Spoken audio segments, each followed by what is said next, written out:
வணக்கம். குலதெய்வத்திற்கு உகந்த விளக்கு எது? குலதெய்வம் நம் குலத்தை காக்கும் தெய்வம். நாம் அன்றாடம் காமாட்சி விளக்கு வீட்டில் ஏற்றுவோம். குலதெய்வத்திற்கென்று தனியாக ஒரு விளக்கு ஏற்ற வேண்டும். ஆம், அது காமாட்சி விளக்கோ குத்து விளக்கோ வெள்ளி விளக்கோ கிடையாது. ஆடம்பரம் வேண்டாம், உங்கள் அன்பு மட்டும் போதும் என்கிற தெய்வம்தான் நம் குலதெய்வம். அதனால் நம் குலதெய்வத்திற்கு ஒரு மண் அகல் விளக்கு ஏற்றினாலே போதும்.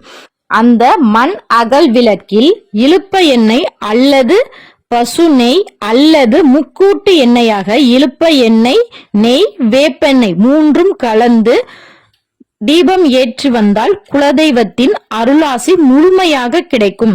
குலதெய்வத்தை நினைத்து அன்றாடம் இந்த மண் விளக்கை நாம் ஏற்றி வந்தால் நம் வீடு சுபிட்சமாகும். நன்றி.